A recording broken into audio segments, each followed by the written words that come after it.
અને 7મી જુલાઈએ વરસેલા 18 ઇંચ વરસાદના પગલે શહેરના મોટાભાગના વિસ્તારો મંગળવારે જળમગ્ન બન્યા હતા।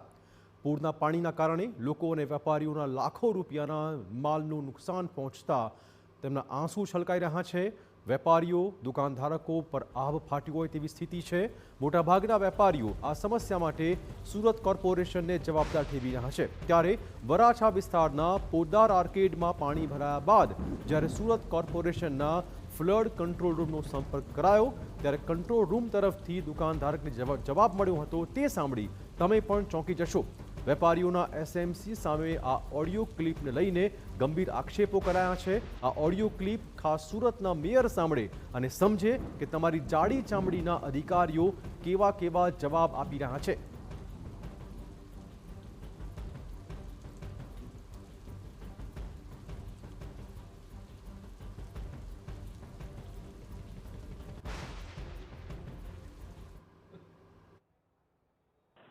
વરાછા ઝોનમાંથી બોલો સાહેબ? વરાછા ઝોન। હવે આપણે પોદાર આર્કેડમાં પાણી ભરાણું છે। 12 વાગ્યાની ગાડી હમણાં આવે છે। પોદારની અંદર? હા, પોદારની અંદર છે। તમારી ઉપર કોઈ કમ્પ્લેન નથી આવી સાહેબ? કોઈ કમ્પ્લેન અમારી પાસે કમ્પ્લેન એટલે પોદારની અંદરનું પાણીની કોઈ કમ્પ્લેન અમે લીધી નથી। હા, એ તમારે જાતે કરાવવું પડે। એ અમારે જાતે કરાવવું પડે એમ? હા, અમે તો અહીંયાથી કોઈ કમ્પ્લેન લીધી નથી એવી। 12 વાગ્યાના મેસેજ આવે છે, અમે હમણાં આવીએ। અમારી પાસે કમ્પ્લેન નંબર છે, અમે હમણાં આવી 10 મિનિટમાં આવી સાહેબ। મેન્યુઅલી જ પંપ દ્વારા એ લોકોએ કાઢવું પડે છે।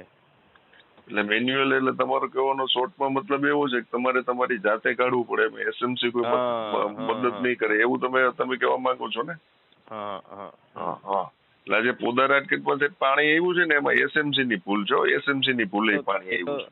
એ તો વડીલ તમે છે ને સવારે અમારા અધિકારી જોડે વાત કરી લેવો એ બધી વસ્તુની। કહી દઈએ કે પોદાર આર્કેડ શોપિંગ સેન્ટરમાં ભારે પાણી ભરાતા 250થી વધુ દુકાનો પ્રભાવિત થઈ છે। બેઝમેન્ટ ઉપરાંત પ્રથમ અને બીજા માળ સુધી પાણી પહોંચતા વેપારીઓને મોટું નુકસાન પહોંચી રહ્યું છે। મોબાઈલ, લેપટોપ, એક્સેસરીઝ સહિતનો કિંમતી માલ પાણીમાં પલળી ચૂક્યો છે। આ મામલે અન્ય દુકાનધારકો કહી રહ્યા છે કે તંત્રની લાલિયાવાડીના કારણે જ આ પ્રકારની સ્થિતિ સર્જાઈ છે। લગભગ 200 કરોડ રૂપિયાથી વધુના નુકસાનનો વેપારીઓએ દાવો કર્યો છે।